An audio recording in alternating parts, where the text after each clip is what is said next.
Paul Bruce here with Issuer Direct, Director of Marketing. I'm joined here today by Michael Colon. Michael Colon is the VP of Strategic Accounts here at Issuer Direct.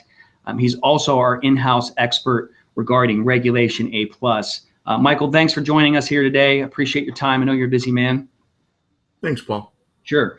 So basically, the reason we're having this call today with Michael is we attended the Roth conference here about 2 or 3 weeks ago in California, and we were amazed the amount of questions that we received from, I would say, probably over 80 to 90% of the people that came to our booth were asking us about Regulation A. What is Reg A? And Michael was having some great conversations. So we came back, we kind of downloaded from the conference, and we decided to kind of have a real informal, and that's what this is, a real informal conversation about some basics regarding Regulation A+. So Michael, I don't know if you have some opening thoughts, but if you don't, I was just going to go in here and ask you some basic questions. Go ahead and answer them at your leisure, and we'll just go from there. So if you're ready, I'm ready. Go for it. Okay. Well, if you could just answer us a basic question about, like, who would be a perfect candidate for Regulation A+. So I think that when the SEC approved Regulation A+, they created 3 separate tiers of Regulation A+. So under the regulation, there's 3 tiers. Tier 1 is for companies that want to raise up to $20 million in a given 12-month period. The second tier is Tier 2. They can raise up to $50 million in a given year. And then there's Tier 3, which is kind of interesting. A company can raise up to $1 million within one 12-month period of time. And so the SEC really created this so that most publicly traded, most private companies would be able to use Regulation A+ to do a financing. So the most well-known Regulation A+ company today is Elio Motors. Elio Motors raised $17 million. They listed on the OTC, and they currently trade under the stock symbol ELIO. Wow. There's probably 20 or 30 other companies that are at different stages. But what's interesting about Reg A+ is that you've got companies, most companies are doing Tier 2, and they're doing Tier 2 because it allows them to raise a lot of money, but then it also allows them to, assuming they want to do that, list the stock just like Elio did on the OTC markets or on one of the other exchanges that exists. So the short story really is that Regulation Plus is for any privately held company that's trying to raise capital. Okay. And so regardless of whether it's debt or equity. So one of our clients, GK Development, they're currently in the process of raising $50 million, but they're going to be doing it as a bond. So later on this year, they're going to be listing that bond on the OTC market, and it'll be a publicly traded bond that was done under the Regulation A+ Tier 2 filing. So it's pretty, from an entrepreneur standpoint, it's pretty exciting because it allows you to raise the capital that you need from a broader group of investors. And then if you choose, you have the ability to do an easy publicly traded listing. Okay. So what you kind of alluded to this, and could you maybe expand on that a little bit? What are some of the benefits to an entrepreneur seeking investment capital? What are some of the benefits of going Regulation A+ as compared to, what they would have to do in the past? Yeah. So in the past, you would do like a Form D, what's called a Form D, normally a Rule 506 listing, which means that you're going to raise more than $1 million in some given period of time. And the Form D listing was really restrictive in that I could only raise capital from accredited investors. So I needed to find one of those 2 million people in the United States. So we've got 339 million people in the US, and I need to be able to find those 2 million that have more than $1 million in net worth. So from an entrepreneur standpoint, you're constantly on the lookout for these people because those are the only people that could invest in your offering. Under Regulation A+, Tier 2, I now have the ability to have as many as 180 million of those people invest in my company. So there really does give me a much bigger market that I can pull from, and sometimes you need that. Sometimes I think in the case of Elio, I think they had 17,000 investors in order to raise that. It was something along those lines. It was a big number, lots of investors, some people investing hundreds of dollars, others investing tens of thousands. And in the Form D world, the old world, you couldn't do that. It was, I need to go talk to somebody that's a millionaire, or I need to go talk to a venture capitalist, or I need to go find a super angel. And you were very restricted as to who you could raise capital from. So from regulation, Reg A plus really does open the world to you. So right now I have the ability to raise capital from anybody in the world under regulation A plus, and it doesn't matter whether they're accredited or not. How does this differ from crowdfunding? Because that's the big thing you hear all the time now. Or is it the same thing? Yeah, so I think what you need to do is uncouple crowdfunding from regulation A plus. So crowdfunding really takes a number of different forms. So if we can look at companies like Kickstarter, you're not raising investment capital. You're essentially going to Kickstarter and you're pre-selling your product to a consumer. So I come out with a new sports drink. Instead of me trying to go and convince my local gas station to carry the sports drink, I go to Kickstarter, I list it on Kickstarter. Maybe I get 550 people that go, wow, yes, I will buy your sports drink. And it's pre-sales, it's revenue. So it's called a reward based. Now there are some platforms like Seed Invest or Crowdfunder where they act as the agent to go off and they will act as the broker dealer. And you can raise investment capital through those platforms, but the ones that have happened in the past, they're only done with accredited investors. Okay. So even if I wanted to do a crowdfunding deal, it didn't necessarily have to be Reg A plus. It could be a regulation, a Form D transaction, and it's still the same problem. I'm limited to only accredited investors. Right. But under Reg A plus, I could use an investment banker to go raise the capital for me. I can go raise the capital by myself, or I can go to one of those platforms and say, I want to be able to offer my Reg A plus offering through your platform. And because I'm doing it under Reg A plus, I don't have to worry about whether the investor is accredited or not. Okay, makes sense, makes sense, makes sense. So you've also kind of touched on this very basic. It sounds like this might be a more cost-effective solution for a lot of companies that are out there. Can you go into details possibly on what are some of the cost or requirements and how do they differ from other, private financing vehicles, if you will? I think we need to be careful because I don't know that it's necessarily a less expensive way to raise capital. Okay.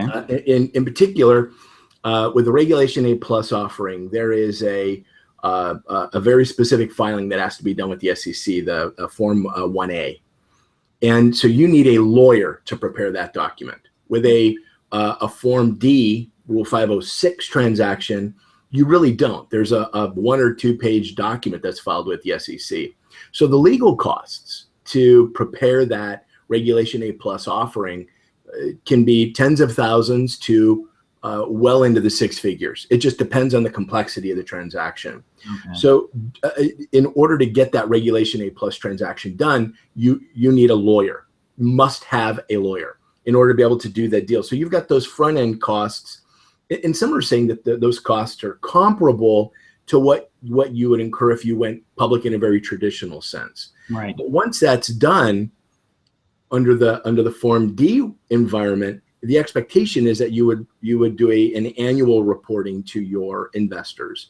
Under Regulation A plus Tier 2, now you have to actually do an audited financial reporting to your investors a couple times a year.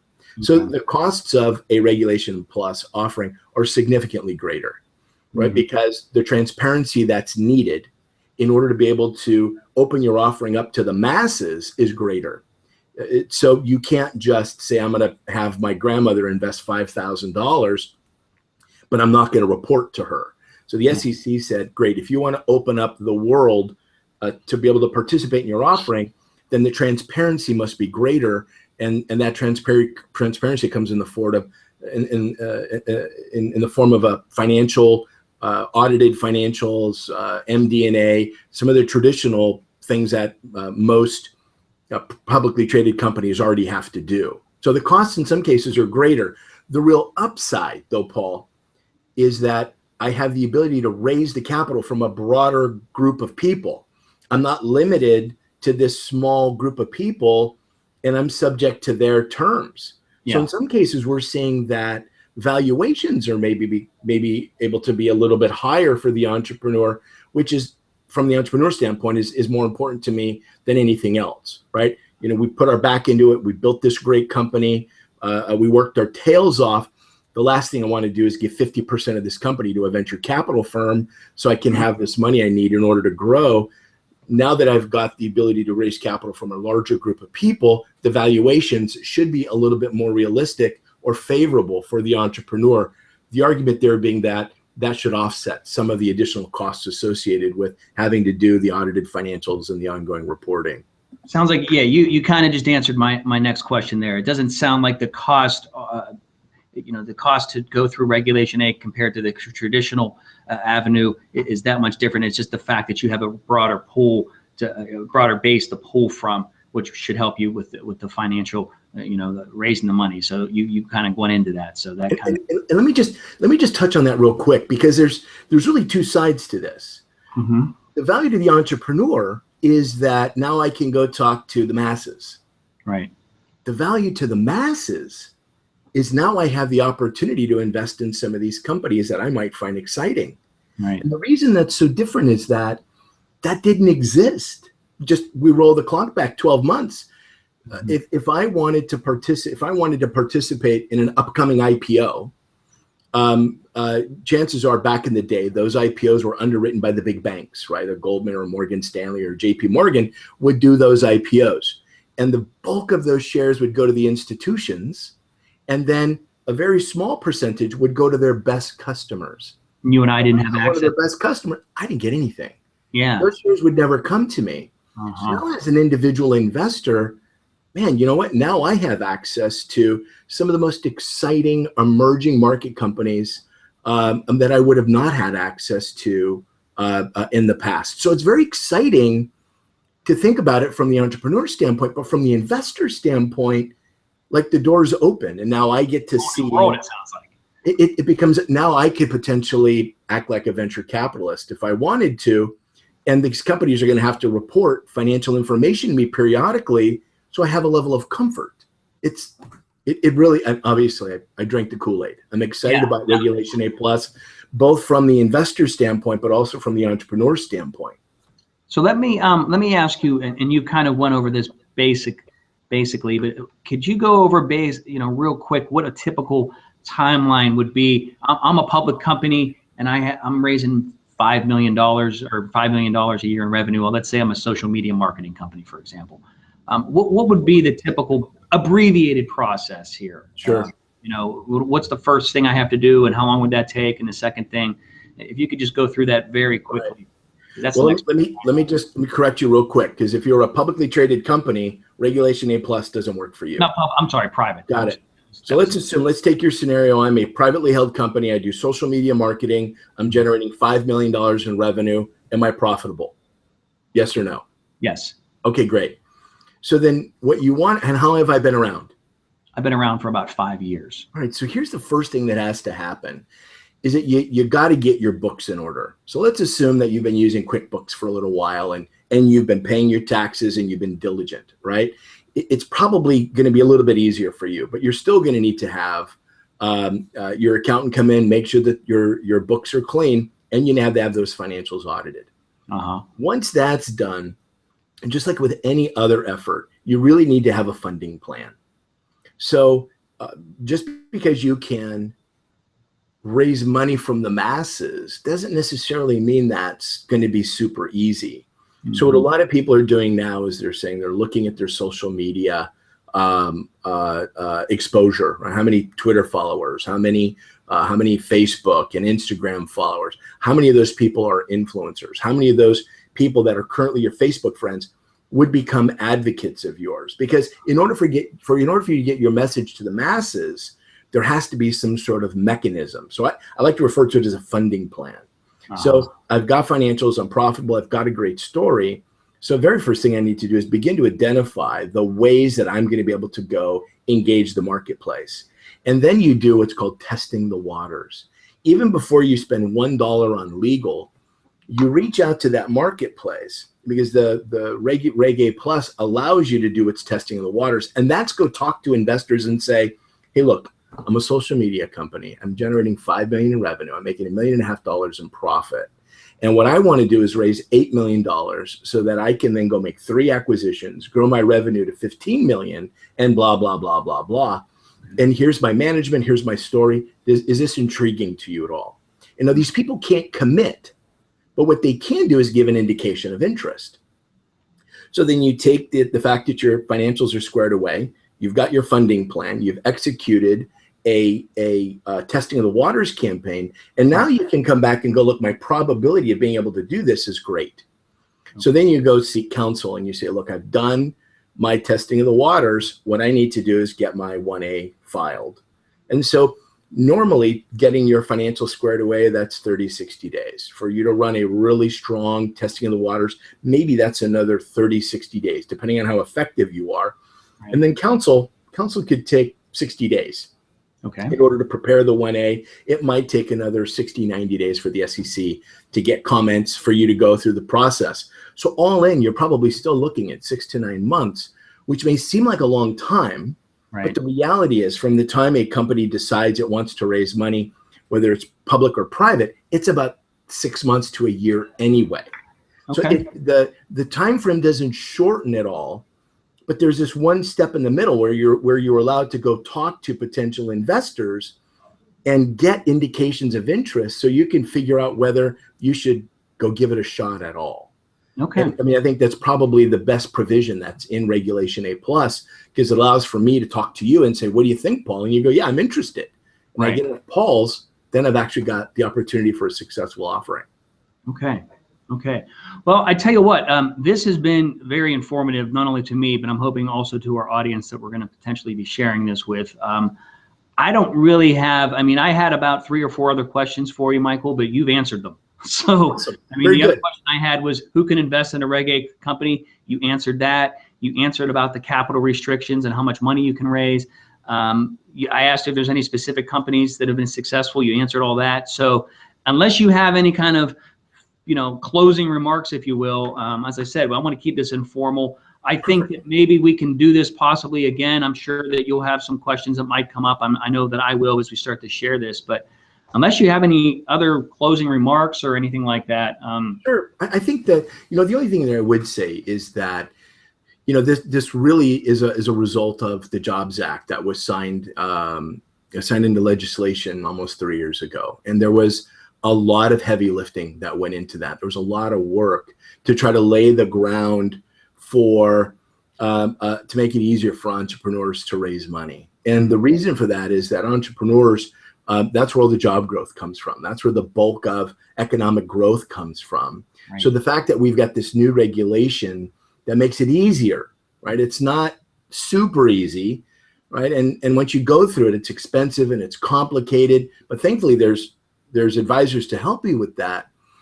But the fact that this exists, investors and entrepreneurs should be really, really excited because, the president signed this into effect because he wanted to make sure that there could be more economic growth. And Regulation A+ is incredibly exciting because it really should begin to help facilitate a lot more of that. More companies will get capital, more innovations will take place, more Twitters and more Facebooks will come into being, and we'll have a better planet, right? Yeah, that we're all after.